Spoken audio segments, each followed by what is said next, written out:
Hello, my viewers. We are now at the final episode of our story titled Under Siege. If you're joining me for the first time, I want to welcome you to the Dark Past, where you'll be enjoying amazing true stories from the past and from around the world. Without further ado, let's get into the story. Please do sit back, relax, and enjoy today's story.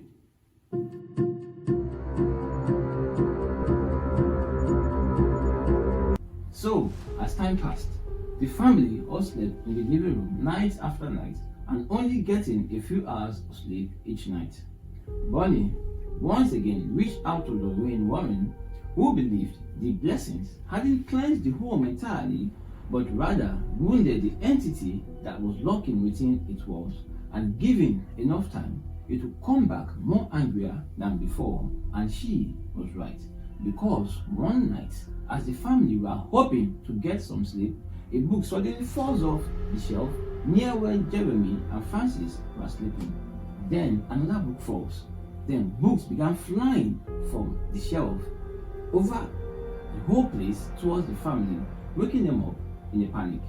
The vase shatters as if it was thrown from the very same shelf towards them. This continued for some minutes and then stops. Bonnie immediately calls Lorraine Warren, who informed her that she has already contacted the archdiocese and has been in contact with the priest who was already preparing for an exorcism. But the priest needed a few days to fast and pray to rid himself of any sin.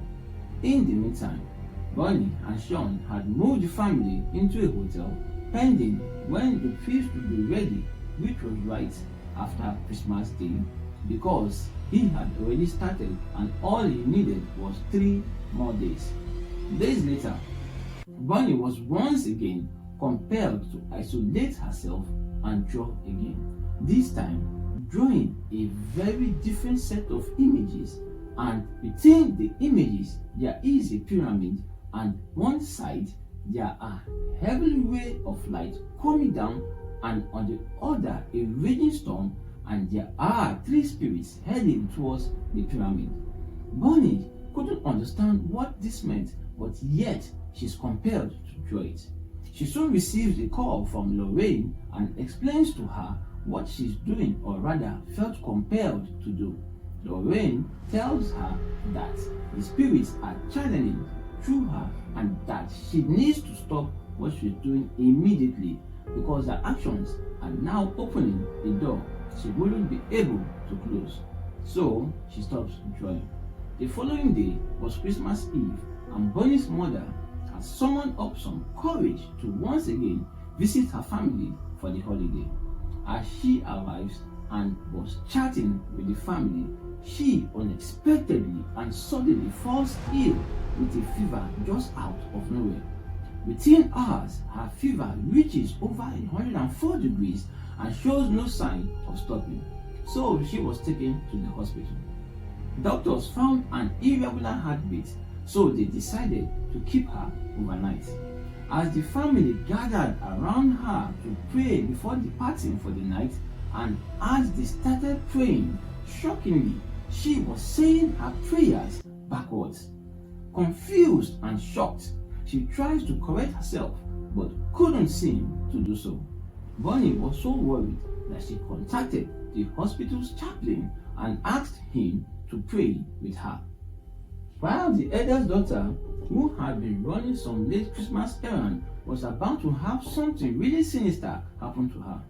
She's out driving and rounds the corner headed back home. She's hit head on by another vehicle. The car was totaled, but somehow she miraculously escaped with only minor injuries. It all seems like the entity was now doing anything to prevent the exorcism from taking place. 2 days later, the exorcist finally arrives. As he stepped into the house, he seemed so disturbed, as if he sensed the unholy inhabitants and knew exactly what he was dealing with.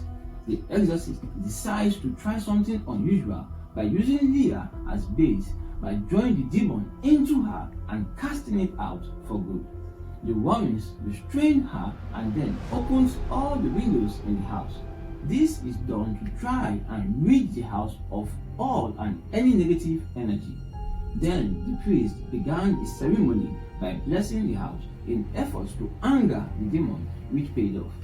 Leah fell into a deep trance as the priest blessed the house, and as he stepped back into the room, she looked at him with hate and malice.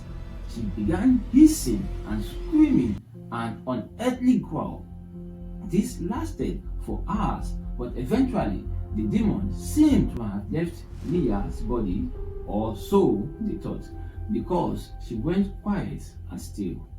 But as the priest then placed a crucifix on Leah's forehead, she let out the caps, which sounded like two people talking at the same time, and then she rose them. Suddenly, she glanced back at the priest with a wild grin on her face. Then the sounds of splintering woods breaking could be heard.